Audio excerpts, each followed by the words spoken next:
Kim karomi? What shall I do? That line is extraordinary, honestly.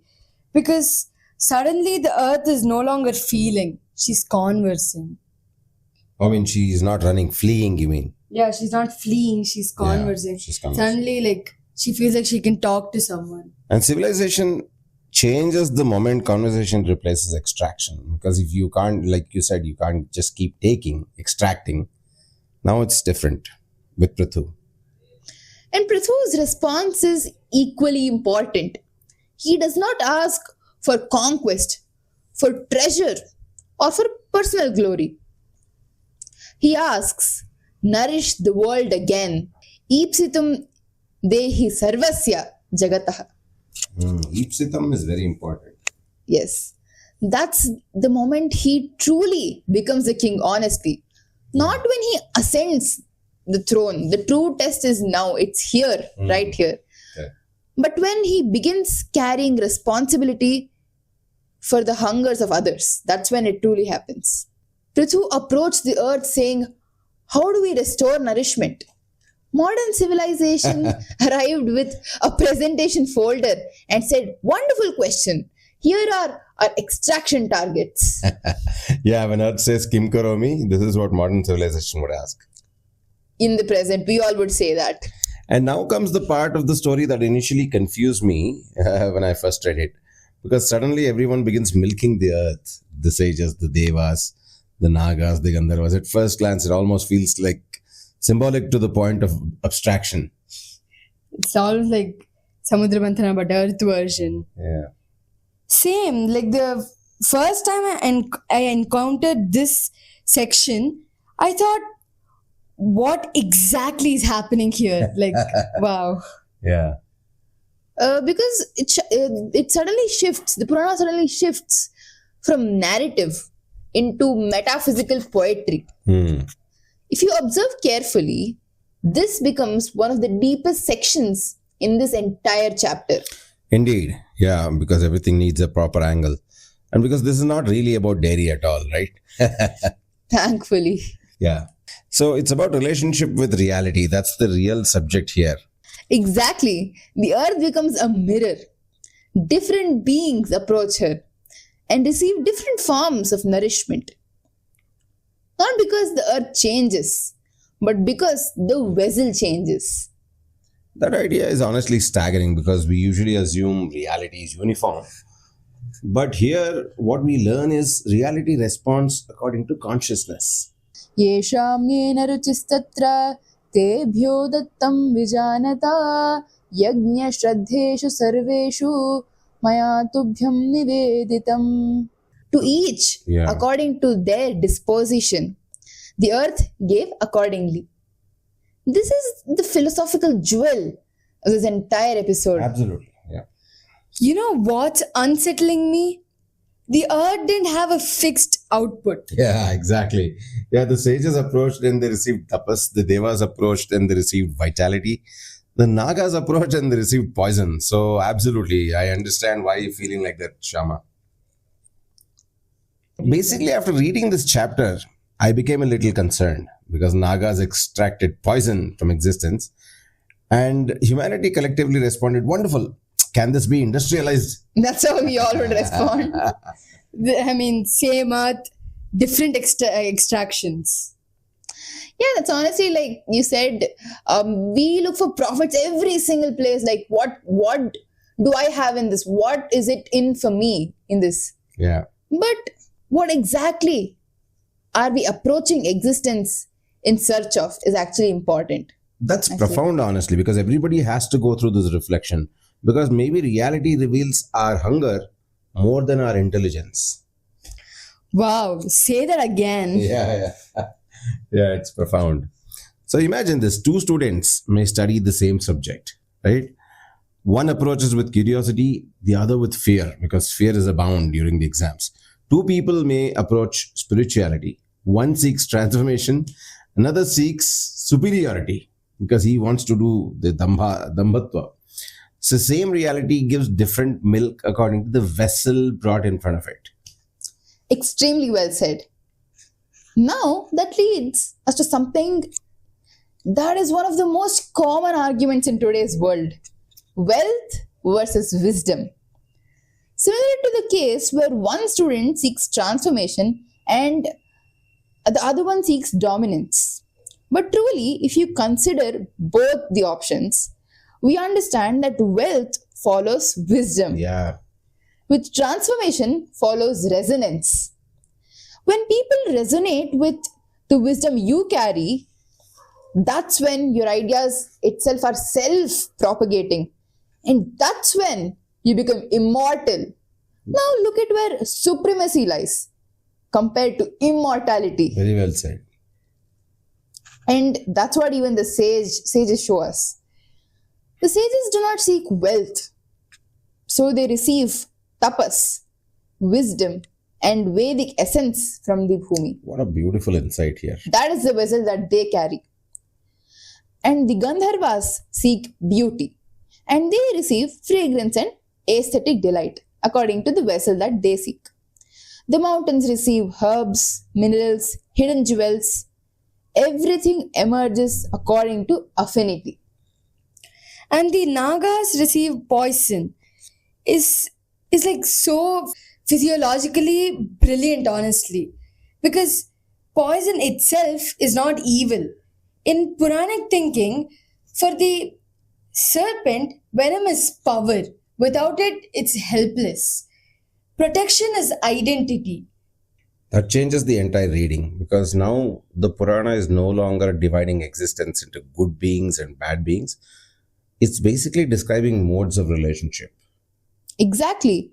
And perhaps that's why Pṛthu never imposes uniformity upon the earth. He restores flow, not sameness. You know what suddenly struck me? The earth is the chapter, in this chapter, almost behaves like a compassionate mother, but also like a perfect, honest mirror.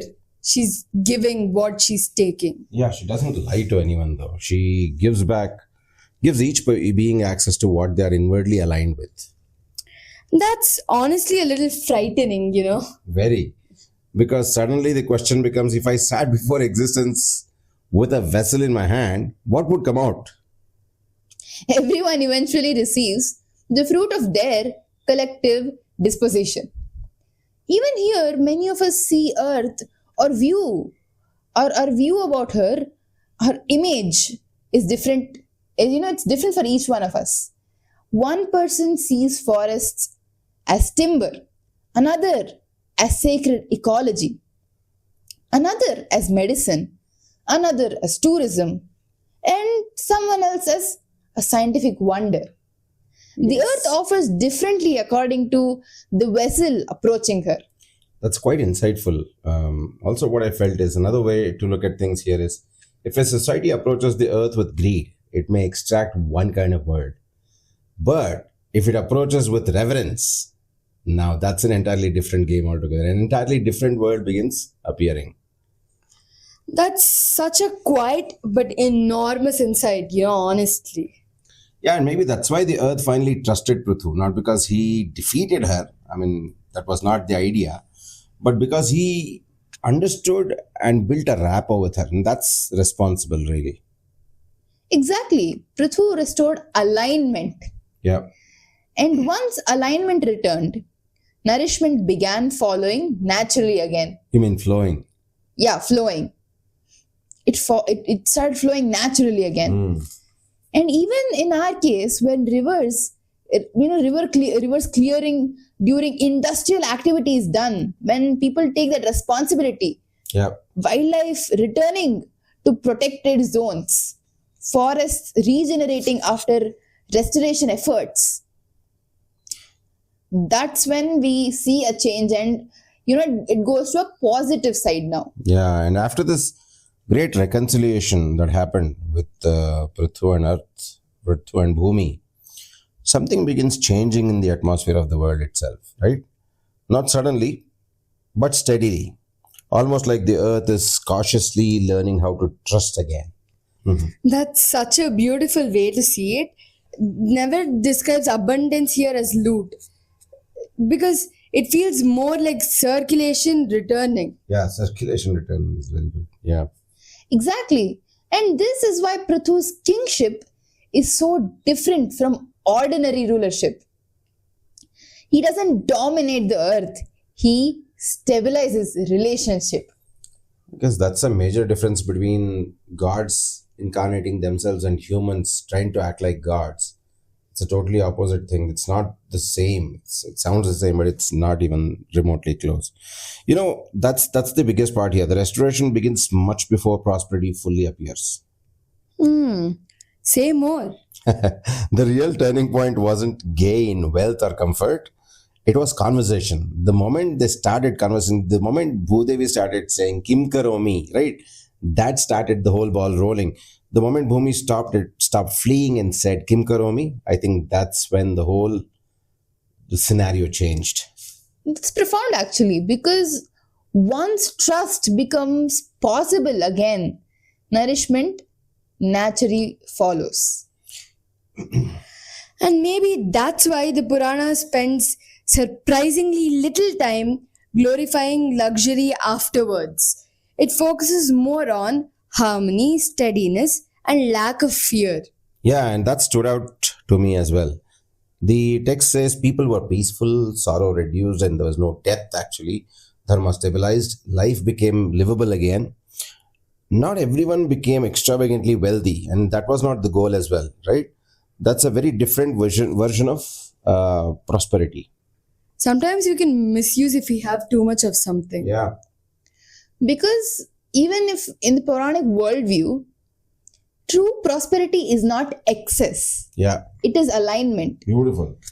There's also something deeply moving about what Pṛthu does with the land itself.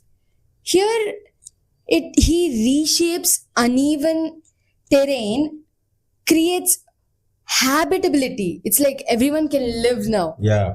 Makes civilization possible again. Yeah, and importantly, he doesn't do this for a spectacle. He doesn't want appreciation from people. He does it lokanam hitakamyaya, right? For the welfare of beings. Dhanukkotya cha shailendra nutsarya samahavalah bhumandalam samam chakre lokanam hitakamyaya. Yeah.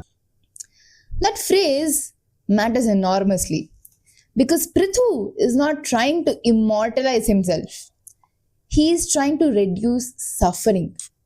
And that changes the entire psychology of power. And precisely because of that, he wasn't trying to become immortal. He became immortal. Everybody remembers it even now. Maybe that's why the earth responded differently to him. Because he was a normal human being who acted like a god, right? Because she no longer feels exploited, feared, or consumed. She feels a relationship and she feels protected more than anything else. You know, there's a quiet tenderness in this story that I completely missed the first few times I read it. Same, honestly, here, same feeling. At first, it feels like kingship, agriculture, cosmic symbolism. But underneath it all, it's really about restoring trust after prolonged misuse. And perhaps that's why this chapter still feels strangely alive today. Not because it predicts modern problems, but because it understands something timeless. When relationship collapses, even abundance becomes anxious. That's beautiful. Abundance becomes anxious. Yeah, and maybe world itself becomes anxious too. What not do we have today, right? Enormous technology, constant consumption, entertainment. There's FMCG companies, material access. Yet still we experience loneliness. A lot of people, I hear a lot of my friends saying they're lonely, they feel alone. Restlessness, distrust, depression, emotional exhaustion, because somewhere it no longer trusts continuity. Whereas if you check under Pṛthu, the world slowly regains confidence in tomorrow. And that confidence itself becomes nourishment. Yeah. Wait. Earth has another name that's called Prithvi, right? Yeah. Is it because of Pṛthu? Yeah, I guess it's definitely because of Pṛthu. Right? Yeah. There's one final detail in this chapter that stayed with me long after the story ended. And strangely, it's not the churning, not the chase, not even the great milking, It's a name. Yeah, that name for you, right? Which you just mentioned. Yeah. Yes, because after this reconciliation, after the restoration of trust, the earth herself receives a new identity. Duhitritvam gata yasmat prithoh prithvi mahamate tasyanusara yogacha prithvi vishruta budhaihi.